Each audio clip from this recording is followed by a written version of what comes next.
Uttar Pradesh police भर्ती सन 2015 के समस्त भाइयों और बहनों को मेरा नमस्कार। जय हिंद।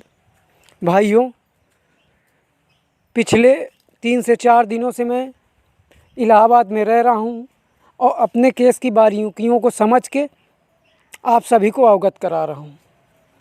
और मेरा बस एक ही उद्देश्य है कि किसी भी स्तर से हो, कोई भी स्तर हो, इस भर्ती में अभ्यर्थियों को लाभ मिले। वो उनकी संख्या कितनी होगी वो उनके भाग्य के ऊपर निर्भर करता है। पर मेरे भाई, कल शाम को हमने अपना गजट जो आज हमने ग्रुप में प्रोवाइड कराया है, किसी दूसरे के माध्यम से सुप्रीम कोर्ट के अधिवक्ता को भेजा। उन्होंने एनालिसिस किया। सुबह हमारी उनसे बात हुई।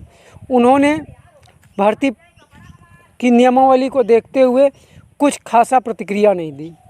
फिर अचानक जिनसे बात हो रही थी, उनसे जो जानकारी जिनके माध्यम से हमको मिल रही थी, मैं भी उनके बगल में बैठा था, तो मैंने कहा कि सर, हमारे भर्ती में एक बार संशोधित चयन परिणाम लगाया गया है। तो बोले कि अगर आपकी भर्ती में संशोधित चयन परिणाम लगाया गया होगा तो आपकी भर्ती में नियम होगा, और अगर नियम नहीं होगा तो आपकी जहाँ से मेरिट लिस्ट पहले लगी होगी वहाँ से लग जाएगी।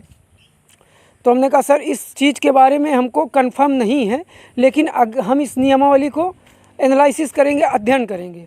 अगर हमारी नियमावली में नहीं होगा तो हम आपको इस चीज़ के लिए बताएंगे। तो उन्होंने हमसे दावे के साथ कहा है कि अगर आपकी भर्ती में संशोधित चयन परिणाम लगाने का नियम नहीं है तो आपकी वहीं से मेरिट लिस्ट लग सकती है जहाँ से पहले थी, जहाँ से हमारी 15 मई को जारी हुई थी सन 2018 को।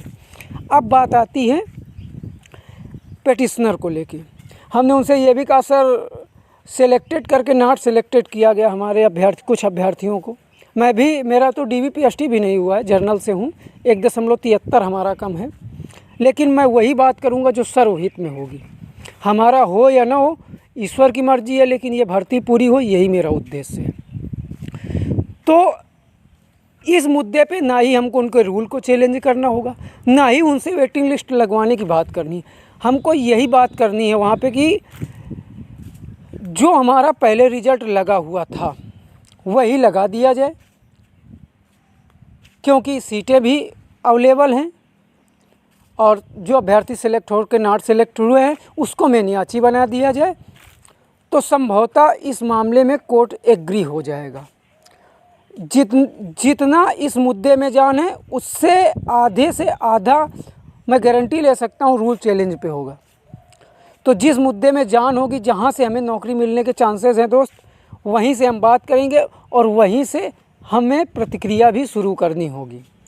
अब न्यायालय का निर्णय क्या आता है वो विचाराधीन। अगर रूल को बोल रहे हैं फिर भी हमें रूल को नहीं चैलेंज करना है। मेरे हिसाब से तो हमें सिर्फ चैलेंज करना है तो पिछले रिजल्ट को जो 15 मई को जारी हुआ।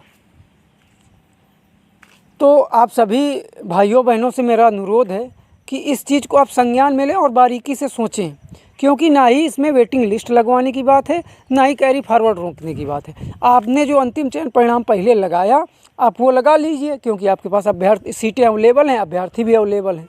ना ही उनका नियम टूटेगा। और ये अगर उनके नियम में नहीं है तो मैं संभवतः कह सकता हूँ कि हमें सीटें अवश्य मिलेंगी। धन्यवाद। जय हिंद।